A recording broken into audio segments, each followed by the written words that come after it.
Prabowo, Bapak ini jenderal, Pak. Jangan kalah sama tukang mebel. Jenderal kita, Pak Narko. Pak Prabowo, kalau emang nggak sanggup, ngaku, Pak. Nggak apa-apa, bilang aja. Wahai rakyat, saya presiden, saya juga takut sama koruptor.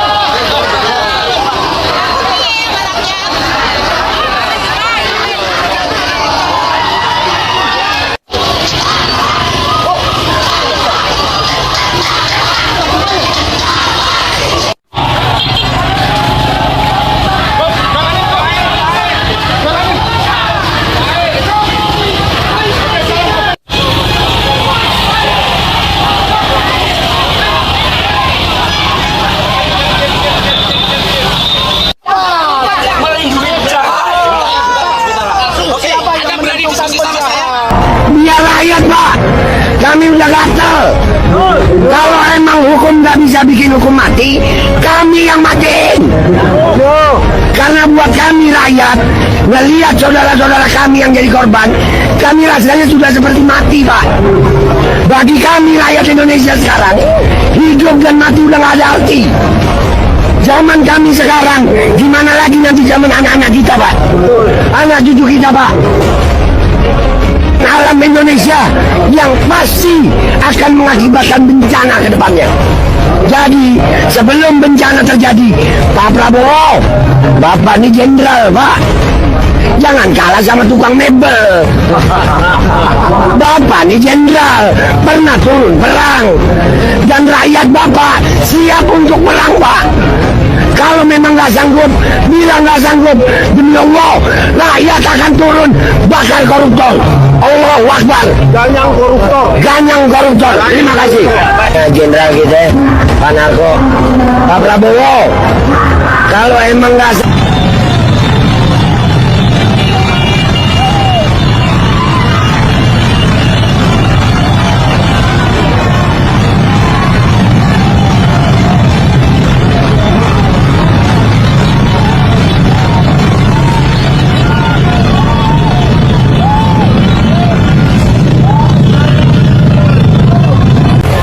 Dalam hal ini kawan-kawan, kita tidak boleh terprovokasi satu sama lain kawan-kawan.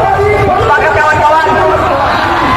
Kawan-kawan, kalau kita lihat negara ini selain membuat produk-produk yang tidak jelas kawan-kawan, sampai dipaksakan rancangan undang-undang Sisdekas pun tidak disahkan sama sekali kawan-kawan. Oleh karena itu kawan-kawan, hari ini kita akan bersatu untuk melawan hal-hal yang tidak keadilan. Sepakat kawan-kawan? Hidup mahasiswa! Hidup rakyat Indonesia! Hidup perempuan yang melawan! Kawan-kawan, kalau kita berbicara demokrasi, berarti kita berbicara soal konstitusi, kawan-kawan. Ketika kita berbicara soal konstitusi, di sana ada hak dan warga negara yang harus kita patuhi, kawan-kawan. Yang dipatuhi oleh pemerintah, kawan-kawan. Apakah pada hari ini pemerintah mematuhi hal itu, kawan-kawan? Tentu tidak, kawan-kawan. Maka pada hari ini di Hardiknas, ketika pemerintah di sana melaksanakan seremonial, kita pada hari ini turun ke jalan untuk menuntut hak kita, kawan-kawan. Sepakat? Kalian semua yang berada di sini, kawan-kawan, adalah calon-calon sarjana.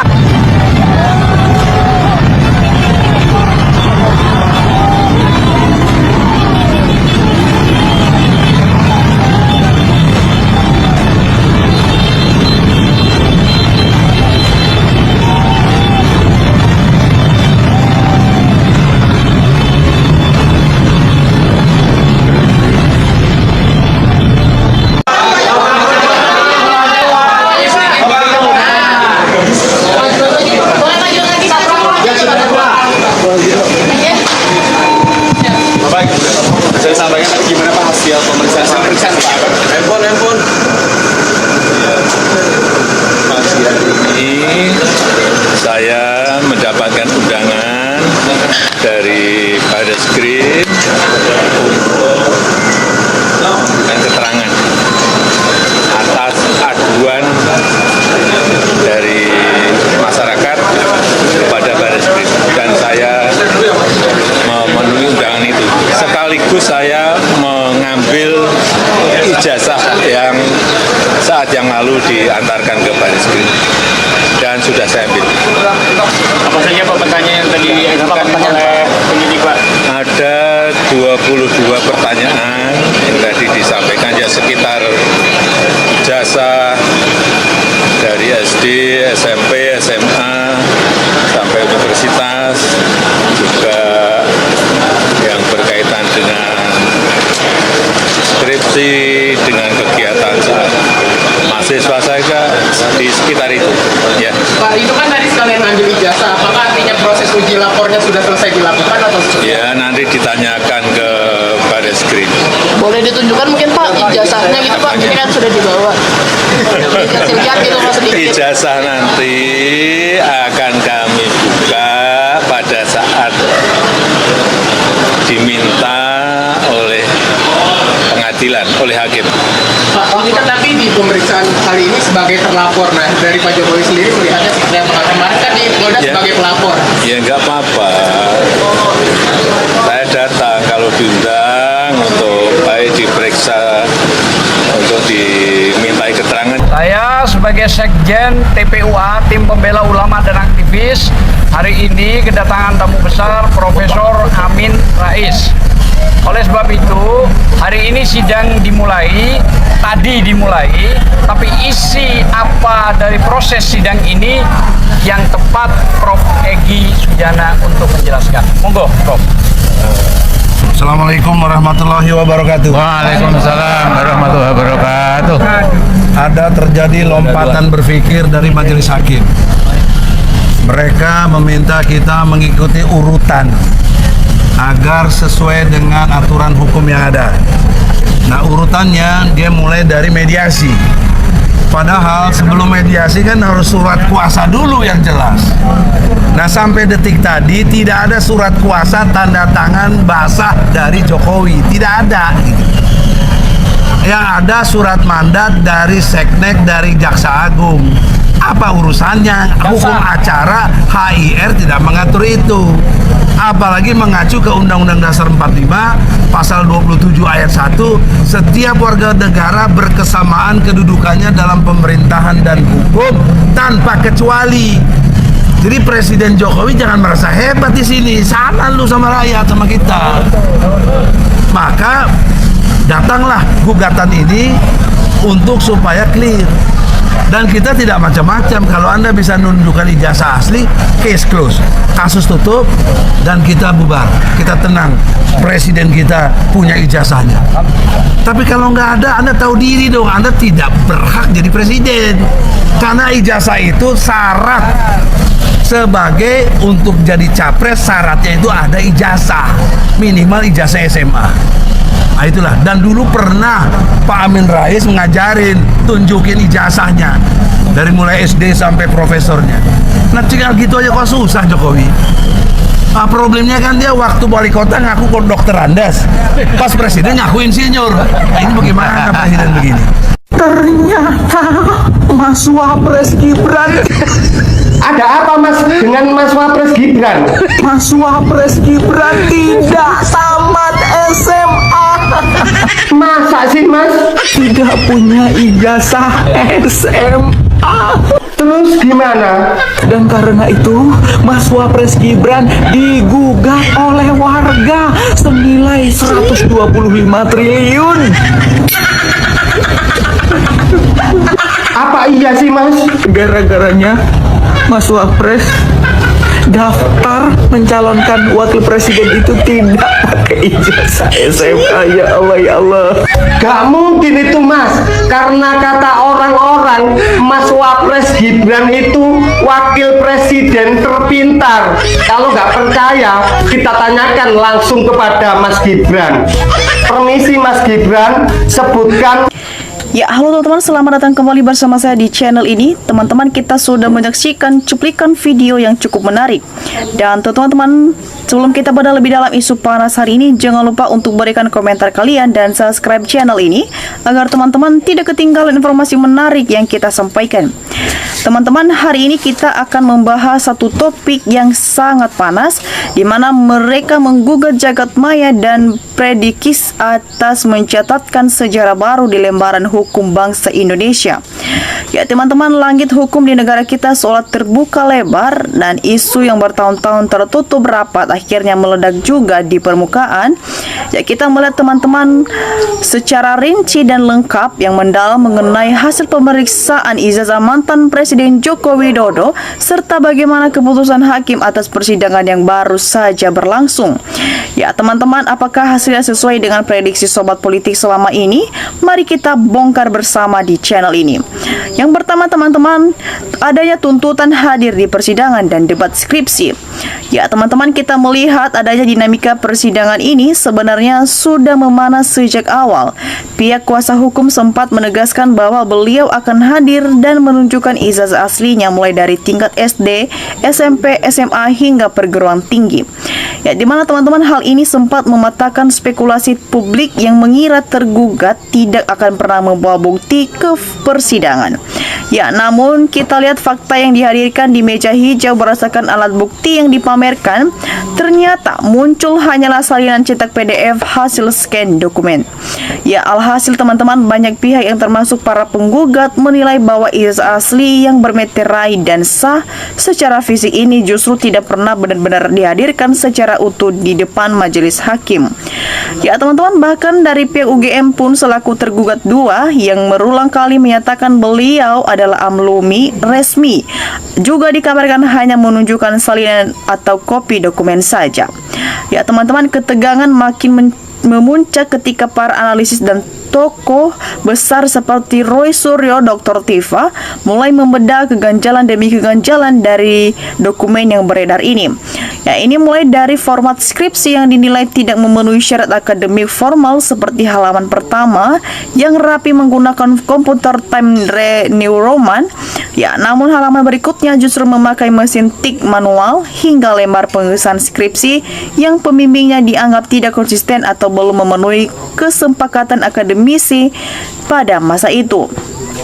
Ya teman-teman, kita lebih melihat lagi yang lebih mencengkang, yaitu adanya analisis berbasis komputer dan AI yang menyebut bahwa jejak digital dokumen skripsi tersebut terdeteksi baru dimasukkan ke daftar elektronik UGM pada tahun 2018 sampai 2019. Ya, dengan editan terakhir di sekitar April 2025 kemarin. Ya, fakta-fakta inilah yang terus memicu polemik. Jika memang asli, mengapa begitu sulit untuk sekedar membuka diri dan menunjukkannya secara transparan kepada publik? Ya teman-teman semua, di tengah pusaran kasus ini, para petinggi negeri seperti Presiden Prabowo Subianto hingga Luhut Binsar Panjaitan sebenarnya sempat mempertanyakan mengapa masalah ini terus-menerus diributkan. Ya teman-teman, logikanya bagaimana mungkin seorang tokoh yang sudah menjabat sebagai wali kota Solo, gubernur DKI Jakarta hingga Presiden Republik Indonesia selama 10 tahun bisa lolos verifikasi jika syarat administrasinya bermasalah. Ya, di sini pihak pembela juga menyatakan bahwa para penggugat sebenarnya tidak memiliki legal standing yang kuat untuk menggugat keabsahan tertentu. Namun, bagi para penggiat hukum dan masyarakat yang kontra, urusan kebenaran dokumen negara tidak mengenal batas waktu atau jabatan.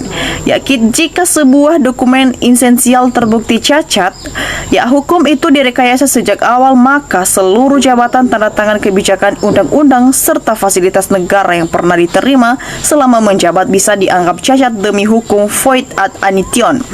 Nah, inilah yang membuat publik di luar persidangan riuh menuntut keadilan ditegakkan tanpa pandang bulu. Ya teman-teman semua, bagaimana opini kalian mengenai fakta-fakta persidangan di atas? Ya teman-teman, jangan lupa untuk berikan opini ceras kita di kolom komentar di bawah dan mari kita berdiskusi secara sehat di channel ini. Ya teman-teman, kita melihat juga teman-teman di cuplikan video ini banyak komentar ke teman-teman kita yang sudah memberikan tanggapannya dan mari kita lihat bersama teman-teman bagaimana perkembangannya. Ya teman-teman, di sini disampaikan oleh teman kita Ferrari. Dia berpendapat, waduh, terbukti ijazah Jokowi palsu memalukan. Seret ke pengadilan adili Jokowi karena memalsukan dokumen negara. Ya teman-teman, Yeros Rifa juga memberikan tanggapannya, mantap, akhirnya dengan izin Allah terungkap juga, alhamdulillah. Ya teman-teman, kita lanjut. Endang Naru Harudin juga memberikan tanggapan, ya Allah, jadikanlah negara Indonesia yang tentram, aman, adil dan sejahtera, amin.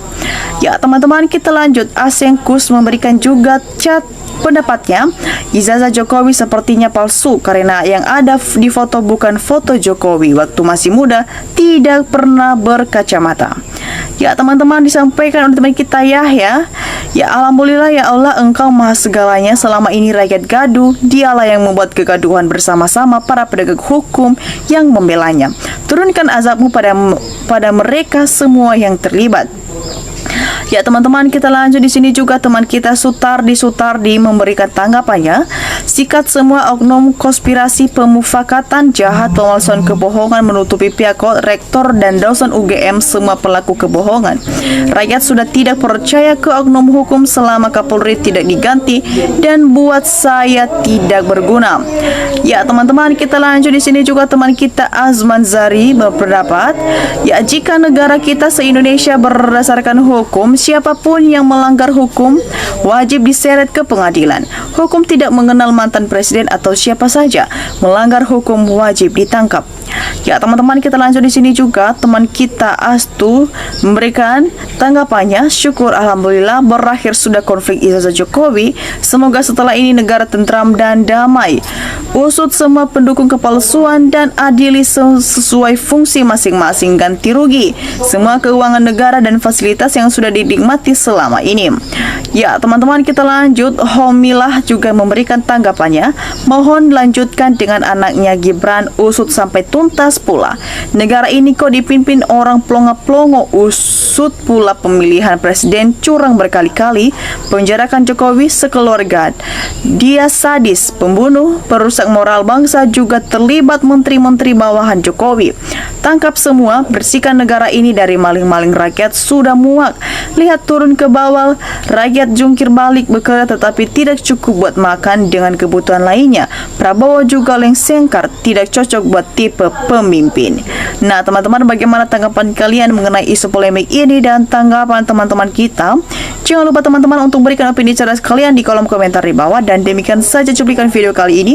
Jangan lupa saksikan video berikutnya yang tak kalah menarik. Salam NKRI harga mati.